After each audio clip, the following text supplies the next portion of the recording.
அன்பர்களுக்கு வணக்கம். புலிப்பாணி ஜோதிடம் 300. நாம் இந்த நூலில் இதுவரையிலையும் 229 பதிவுகள் வெளியிட்டிருக்கிறோம். இன்னைக்கு நாம் வெளியிடுறது 230வது பதிவு, பாடல் எண் 229. இப்போ இந்த பதிவில் ராகு திசையில் இந்த சுக்கிர புத்தி அதனுடைய காலம் எவ்வளவு, அதனுடைய பலாபலன்கள் என்னங்கிறத புலிப்பாணி சித்தர் சொல்லியிருக்கிறாங்க. முதல்ல நாம் அந்த பாடலை பார்த்துட்டு அதற்குண்டான தெளிவுரை விளக்க உரையை தொடர்ந்து பார்ப்போம். காணவே ராகு திசை சுக்கிர புத்தி கணக்கான மாதம் 36 ஆகும். தோணவே அதன் பலனை சொல்ல கேளு. தோகையர்கள் தன்னாலே சுகமாம்பாறு. பூனவே பூமி முதல் பொருளும் சேரும். புகழ்பெற்ற அரசரினால் சந்தோஷம்தான். ஊனவே வியாதியது பீடிப்பாகும். உடன்கேடு வந்ததனால் கலகமாமே அப்படின்னு முடிச்சிருக்கிறார் இந்த பாட்டை. இப்போ முதல் அடியில் காணவே ராகு திசை சுக்கிர புத்தி, அதாவது ராகு திசையில் சுக்கிர புத்தி கணக்கான மாதம் 36 ஆகுங்கிறார். 36 3 வருஷம் ஆகும். தோணவே அதன் பலனை சொல்ல கேளுன்னு 2வது அடியில் தொடங்கி அந்த காலத்தில் நடக்கக்கூடிய சுபாசுப பலன்களை சொல்கிறாங்க. தோகையர்கள் தன்னாலே சுகமாம்பாருங்கிறார். தோகையர்கள்னா பெண்கள், பெண்களால் கிடைக்கக்கூடிய சுகபோகங்கள்ங்கிறது குறையில்லாமல் கிடைக்குங்கிறார்.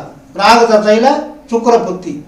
ராகு போககாரகன், சுக்கிரன் காமகாரகன். அப்போ காமகாரகனும் போககாரகனும் தசாபுத்தி அந்தரம் நடந்தா சுகபோகங்கள்ங்கிறது பெண்களால் கிடைக்கக்கூடிய சுகபோகம் குறையில்லாமல் கிடைக்குங்கிறார். இது தவிர பூனவே பூமி முதல் பொருளும் சேருங்கிறார். சுக்கிரனை மனைகாரகன்பாங்க.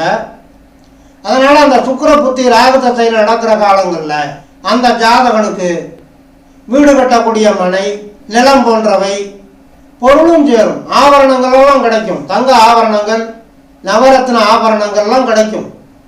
ஆடம்பரமான வாழ்க்கை வசதிக்கு தேவையானதை கொடுக்குறவரும் சுக்கிர பகவான்.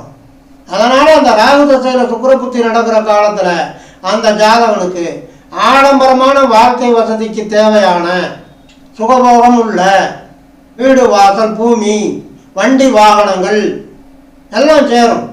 புகழ்பெற்ற அரசரினால் சந்தோஷம்தான்.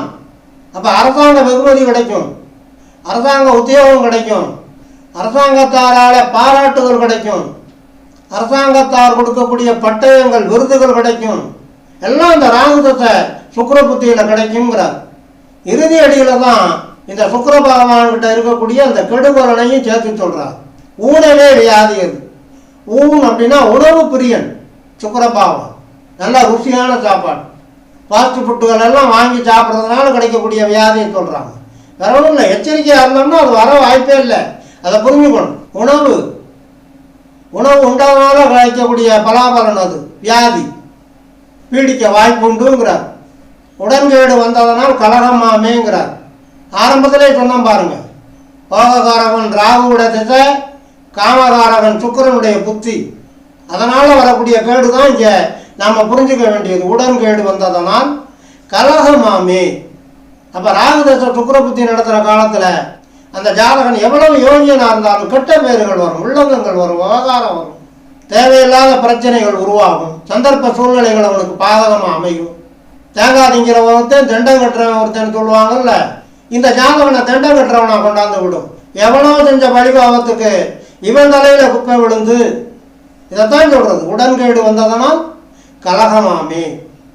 எடுத்து வைக்கிற அடி எச்சரிக்கையாக இருந்து நிதானத்தோடு எடுத்து வச்சோம்னா இந்த ராகு தசையில் சுக்கிர புத்தியில் அந்த ஜாதகனுக்கு முழுக்க சுப பலன்களே நடக்கும் என்பதனை சொல்லி, இனி அடுத்து ராகு தசையில் சூரிய புத்தி அது எவ்வளவு காலம் எந்த மாதிரியான சுபாசுப பலனை தரும் என்பதனை அடுத்த பதிவிலே பார்ப்போம். தொடர்ந்து வாருங்கள், ஆதரவு தாருங்கள் என்று கேட்டு இந்த அளவோடு நிறைவு செய்கிறேன்.